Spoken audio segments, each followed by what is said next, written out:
जय महाराष्ट्र विद्यार्थी मित्रांनो, MSBT under computer engineering किंवा कम्प्युटर टेक्नॉलॉजी हे जे ब्रँच आहे, ह्या ब्रँचमध्ये थर्ड सेमिस्टरला डेटाबेस मॅनेजमेंट सिस्टीम जो सब्जेक्ट आहे, त्या सब्जेक्टचे व्हिडिओज आपण आजपासून सुरू करत आहोत. तर थर्ड सेमिस्टरला आता केस स्कीम स्टार्ट झालेली आहे. तर तुम्ही फर्स्ट इयर जे आहे ते केस स्कीम मध्ये कंप्लीट केलेलं आहे आणि आता आपल्याला सेकंड इयर मध्ये थर्ड सेमिस्टरसाठी हा डेटाबेस मॅनेजमेंट सिस्टीम याचा जो सब्जेक्ट कोड आहे तो आहे 313302. हा आपल्याला या ठिकाणी बघायचा आहे. तर आजपासून आपण हा डेटाबेस मॅनेजमेंट सिस्टीम हा सब्जेक्ट सुरू करत आहोत. तर हा जो सब्जेक्ट आहे किंवा आपण याला कोर्स म्हणतो, तर याचं कोर्स टायटल जे आहे ते आहे डेटाबेस मॅनेजमेंट सिस्टीम. थर्ड सेमिस्टरला आपण हा सब्जेक्ट बघतोय आणि याचा जो कोर्स कोड आहे तो आहे 313302. त्यानंतर याची जी टीचिंग किंवा याच्यामध्ये जी मार्किंग स्कीम आहे, तर ती मार्किंग स्कीम कशी आहे ते आपण पहिले समजून घेऊ. तर बघा, यामध्ये जे आहे FATH म्हणजे फॉर्मेटिव्ह असेसमेंट थिअरी, तर याच्यामध्ये 30 मार्क आहेत. याच्यामध्ये काय असणार, तुमचं class test 1 plus class test 2 याचे जे मार्क्स आहेत, याचे मार्क्स याच्यामध्ये असणार आहेत विद्यार्थी मित्रांनो. त्यामुळे तुमची जी क्लास टेस्ट होणार आहे याला देखील खूप महत्व आहे. तुम्हाला 30 आउट ऑफ मार्क या दोन्ही क्लास टेस्टचा ऍव्हरेज असणार आहे. त्यामुळे तुम्हाला ह्या क्लास टेस्ट वरती सुद्धा खूप फोकस करणं गरजेचं आहे. त्यानंतर सेकंड जो पार्ट आहे याच्यामध्ये तो आहे समेटिव्ह असेसमेंट थिअरी. यामध्ये 70 मार्क्सचा तुमचा 70 मार्क्सचा थिअरी एक्झाम, जो एंड सेमिस्टर एक्झाम आपण ज्याला म्हणतो, तर तो होणार आहे याच्यामध्ये 70 मार्क्सचा. त्यानंतर फॉर्मेटिव्ह असेसमेंट प्रॅक्टिकल हे जे आहे यामध्ये 50 मार्क्स आहे, 50 मार्क्ससाठी आहे. याच्यामध्ये तुमचे लॅबमध्ये जे काही प्रॅक्टिकल्स होतात किंवा तुमचं जे काही मॅन्युअल आहे, या मॅन्युअलचे जे मार्क्स आहेत ते याच्यामध्ये हे 50 आउट ऑफ मार्क्स तुम्हाला मिळणार आहेत. त्यानंतर समेटिव्ह असेसमेंट प्रॅक्टिकल याच्यामध्ये तुमची 25 मार्क 25 मार्काची हॅश म्हणजे एक्सटर्नल एक्झामिनर होणार आहे. प्रॅक्टिकल एक्झाम जी आहे ती एक्सटर्नल प्रॅक्टिकल एक्झाम 25 मार्कची याच्यामध्ये होणार आहे. त्यानंतर SLA मध्ये जे आहे ते तुम्हाला 25 मार्क्स आहे. त्यामध्ये तुम्हाला काय करायचं आहे, तुमचा जो मायक्रो प्रोजेक्ट असेल, असाइनमेंट असेल किंवा तुम्ही जे काही एखादा ऑनलाईन कोर्स केला असेल, त्याचे जे मार्क्स आहेत हे 25 आउट ऑफ तुम्हाला मार्क्स मिळणार आहेत. अशा पद्धतीने तुम्हाला हा जो सब्जेक्ट आहे डेटाबेस मॅनेजमेंट सिस्टीम हा टोटल 200 मार्क्स 200 मार्कासाठी हा सब्जेक्ट तुम्हाला द्यायचा आहे. त्यानंतर याचा जर सिलेबस आपण जर बघितला, तर सिलेबस मध्ये टोटल 5 युनिट आहे, 5th युनिट आहेत. आणि या 5 युनिट मध्ये फर्स्ट जे युनिट आहे ते आहे introduction to database management system. यामध्ये आपल्याला डेटाबेसच्या ज्या बेसिक डेफिनेशन, बेसिक कन्सेप्ट याच्यामध्ये स्टडी करायचे आहेत. टोटल मार्क्स आहे याच्यासाठी 12 मार्क्स आहे आणि लर्निंग अवर्स 6 आवर्स मध्ये आपल्याला कंप्लीट करायचं आहे. त्यानंतर सेकंड जो आहे रिलेशनल डेटा मॉडेल. तर रिलेशनल डेटा मॉडेलमध्ये आपल्याला डेटाबेस डिझाईन करण्यासाठी वेगवेगळे जे मॉडेल्स आपण यूज करतो ते मॉडेल स्टडी करायचे आहेत. 12 मार्क्ससाठी हा युनिट आहे आणि 8 आवर्स मध्ये आपल्याला तो कंप्लीट करायचा आहे. त्यानंतर थर्ड युनिट जो आहे तो आहे interactive SQL and performance tuning. तर आता याच्यामध्ये जे आहे एसक्यूएलच्या ज्या क्वेरीज आहे, एसक्यूएल म्हणजे स्ट्रक्चर्ड क्वेरी लँग्वेज, तर त्या स्ट्रक्चर्ड क्वेरी लँग्वेजच्या ज्या काही क्वेरीज आपण डेटाबेस हँडल करण्यासाठी यूज करतो त्या सर्व आपण याच्यामध्ये लर्न करायच्या आहेत. आणि हा जो युनिट आहे इम्पॉर्टंट युनिट आहे, 18 मार्क्ससाठी हा युनिट आहे, 12 आवर्स मध्ये आपल्याला तो कंप्लीट करायचा आहे. त्यानंतर PL/SQL प्रोग्रामिंग फोर्थ युनिट आहे. PL/SQL प्रोग्रामिंग मध्ये प्रोसिजरल लँग्वेज आणि जी आपण structured query language first third unit मध्ये शिकलोय, तर अशा दोन्हींचं आपल्याला कॉम्बिनेशन करून डेटाबेसला आपल्याला हँडल करायचं आहे. त्याला म्हणतात PL/SQL प्रोग्रामिंग. हा देखील खूप इम्पॉर्टंट आहे. 18 मार्क्ससाठी हा युनिट आहे, 12 आवर्स मध्ये आपल्याला हा देखील कंप्लीट करायचा आहे. आणि त्यानंतर लास्ट जो युनिट आहे तो आहे डेटाबेस ऍडमिनिस्ट्रेशन. आता आपण फोर्थ युनिट पर्यंत जो काय आपण डेटाबेस डिझाईन करणार आहोत, तर त्या डेटाबेसला कसं आपल्याला हँडल करायचं, त्याच्यावरती सिक्युरिटीज वगैरे आपल्याला कशाला इम्प्लिमेंट करायच्या, हे सर्व आपल्याला डेटाबेस ऍडमिनिस्ट्रेशन मध्ये शिकायचं आहे. त्यानंतर हा जो युनिट आहे हा आहे 10 मार्क्ससाठी आणि 7 आवर्स मध्ये आपल्याला तो कंप्लीट करायचा आहे. असा टोटल तुमचा 70 मार्क्सचा सिलेबस फिफ्थ युनिट मध्ये जो डिव्हाइड झालेला आहे आणि त्याला आपल्याला टोटल कंप्लीट करणार आहोत 45 आवर्स मध्ये. 45 तासांचा हा सिलेबस आहे 70 मार्क्ससाठी. त्यानंतर याचं ह्या सब्जेक्टचं रॅशनॅलिटीचा जर आपण विचार केला तर बघा रॅशनॅलिटी काय आहे याचा. This course focuses on fundamental of relational database management system and enable student to design and manage database for various software applications. That means आपल्याला काय करायचं आहे, या सब्जेक्ट मध्ये रिलेशनल डेटाबेस म्हणजे आपल्याला डेटाबेस मॅनेजमेंट सिस्टीम हा जो आहे हा शिकायचा आहे.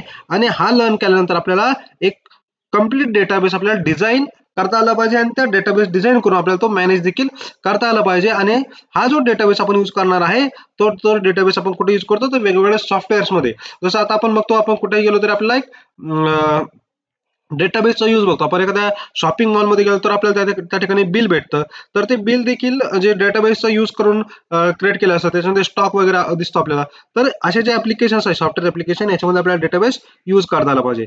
Then it also provides the student with theoretical knowledge and practical skills in the use of database and database management system in the information technology applications. That means after completing this course you are uh, after completing or when you completing this course you get the theoretical knowledge and practical knowledge both.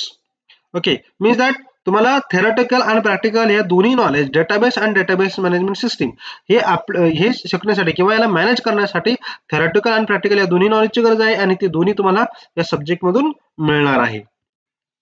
त्यानंतर industry किंवा employer expected outcomes. एखादा employer जो आहे किंवा एखादा industry जी आहे तिला काय अपेक्षित आहे तुमच्याकडून तुम्ही हा सब्जेक्ट शिकल्यानंतर.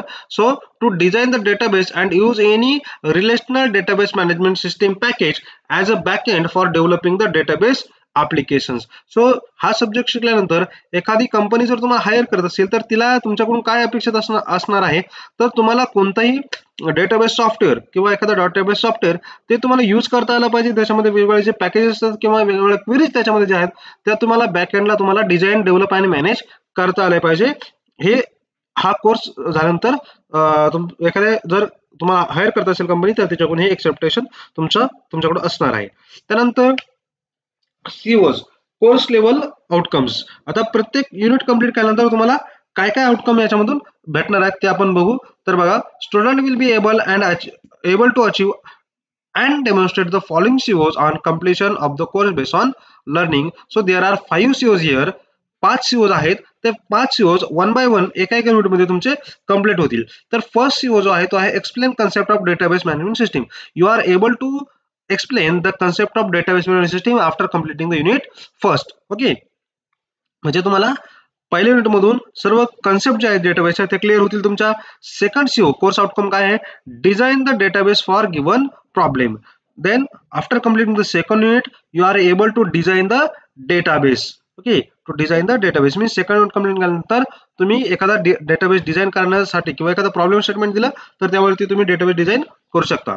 त्यानंतर थर्ड CO आहे, CO third is manage database using SQL. You are able to use the SQL structured query language queries like insert, update, delete queries. जे तुम्ही थर्ड युनिट मध्ये ते तुमचं कंप्लीट होईल. त्यानंतर unit CO4 implement PL SQL codes for given application. After completing the fourth unit you are able to write the PL SQL codes for the application. Then last fifth CO apply security and backup methods on a database. That means fifth unit मध्ये तुम्ही database वरती security कशी apply करायची आणि data जर backup करायचा असेल तर तो कसा करायचा हे तुम्ही त्या ठिकाणी शिकणार आहेत. आणि अशा पद्धतीने हे CO जे आहे तुमचे कोर्स आउटकम प्रत्येक युनिट मधून तुमचे कंप्लीट होणार आहेत. त्यानंतर हा कोर्स ऍक्च्युअली काय आहे ते आपण बघू थोडक्यात. Each and every organization like shopping mall, hospital, banking, institute, industry and every shop needs to share huge amount of data in effective manner. Okay, so that means आता बघा आपण रिअल लाईफ मध्ये काय करतो की वेगवेगळ्या ठिकाणी विजिट करतो जातो तर त्या ठिकाणी आपल्याला बघायला भेटतं की नंबर ऑफ टाईपचा डेटा किंवा आपल्या रोजच्या डेली लाईफ मध्ये पण आपण बघतो ह्यूज अमाऊंट ऑफ डेटा म्हणजे एक मोठ्या प्रमाणात डेटा रोज नवीन काहीतरी डेटा तयार होत असतो. तर हा जो डेटा आहे हा डेटा काय झाला पाहिजे व्यवस्थित मॅनेज झाला पाहिजे. आपल्याला त्याच्यातून पाहिजे तो डेटा आपल्याला इझिली मिळवता आला पाहिजे.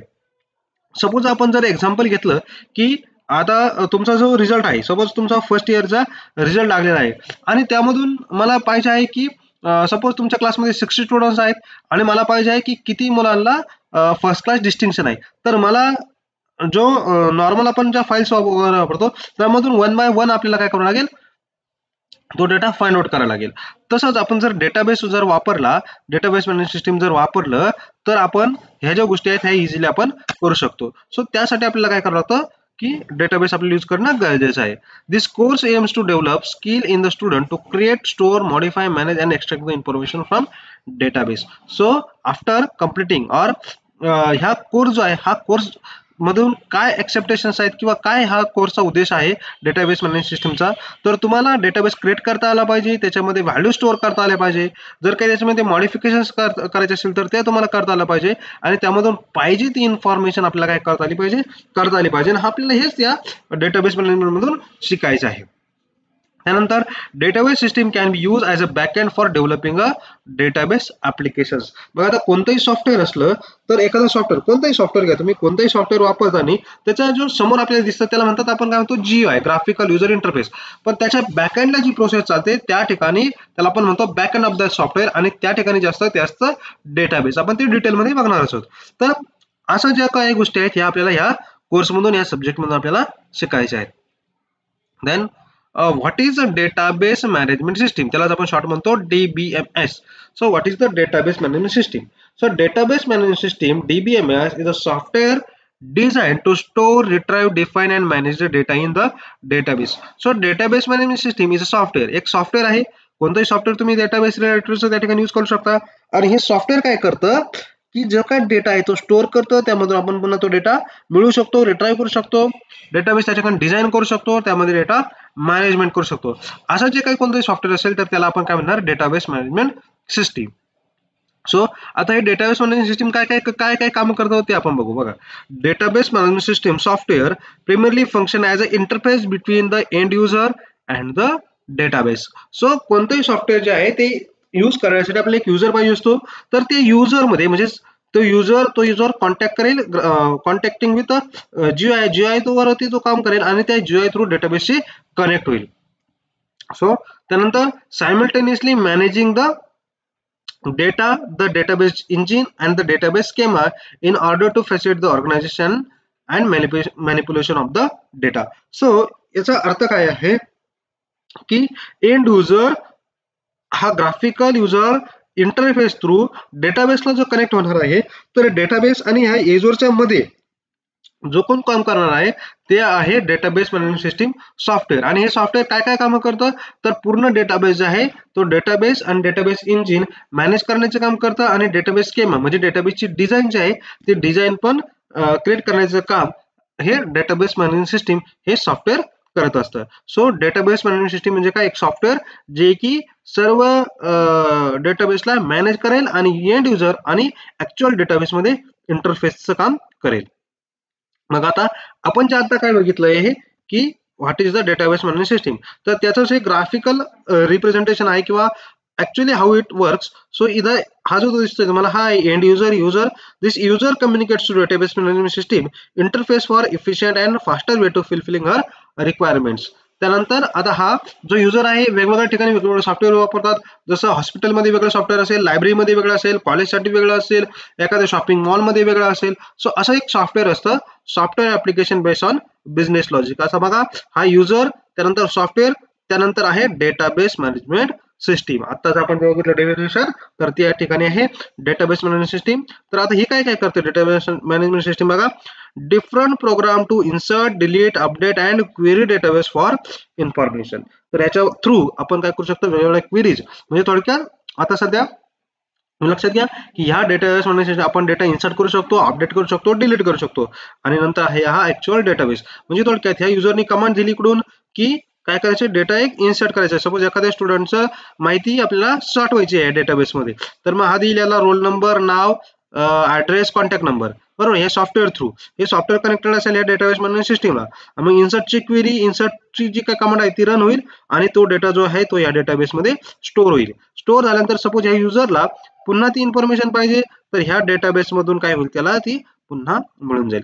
अशा पद्धतीने आपले जे काय डेटाबेस मॅनेजमेंट सिस्टीम, डेटाबेस आणि युजर हे कोऑर्डिनेटली काम करत असतात. आता हे सर्व शिकण्यासाठी आपल्याला जे काही टूल्स लागणार आहेत, तर ते टूल्स या ठिकाणी आपण यूज करू शकतो. MySQL database, Oracle database, MS Access database कोणता किंवा याच्या व्यतिरिक्त कोणताही तुम्हाला जो डेटाबेस असेल तो तुम्ही यूज करू शकता. पण आपण जो या कोर्समध्ये आपण यूज करणार आहे तो आहे Oracle डेटाबेस आपण या ठिकाणी यूज करणार आहोत. तर अशा पद्धतीने आपण आजच्या या कोर्सला कोर्सच्या बद्दल मी तुम्हाला माहिती दिलेली आहे विद्यार्थी मित्रांनो. तर तुम्हाला अजून काही याच्याबद्दल माहिती पाहिजे असेल तर तुम्ही मला इथं स्क्रीनवरती नंबर दिला आहे, याच्यावरती व्हॉट्सअप करू शकता, मेल करू शकता. तसंच तुम्हाला या सब्जेक्टच्या नोट्स, पीपीटी, इम्पॉर्टंट क्वेश्चन्स आणि जे काही तुमचे डाऊट्स असतील हे जर तुम्हाला डिस्कस करायचे असेल तर किंवा नोट्स वगैरे पाहिजे असेल तर तुम्ही या व्हॉट्सअप ग्रुपला लिंक दिली आहे ठिकाणी याच्यावरती जॉईन होऊ शकता. या व्हिडिओच्या डिस्क्रिप्शन मध्ये देखील या सर्व इन्फॉर्मेशन असणार आहे. आणि ही जी वेबसाईट आहे या वेबसाईटवरती देखील तुम्ही व्हिजिट करू शकता. याच्यावरती तुम्हाला या सब्जेक्टचे सर्व कंटेंट्स तुम्हाला भेटून जातील. व्हिडिओच्या डिस्क्रिप्शन मध्ये जे सर्व लिंक्स अवेलेबल असणार आहे. तर जास्तीत जास्त विद्यार्थ्यांना तुमच्या क्लासमध्ये हे ज्या व्हिडिओ आहे हे शेअर करा विद्यार्थी मित्रांनो, जेणेकरून आपण आता नेक्स्ट लेक्चर पासून युनिट फर्स्ट सुरू करणार आहोत. तर त्याची माहिती तुम्हाला सर्वांना भेटेल. थँक्यू. जय महाराष्ट्र.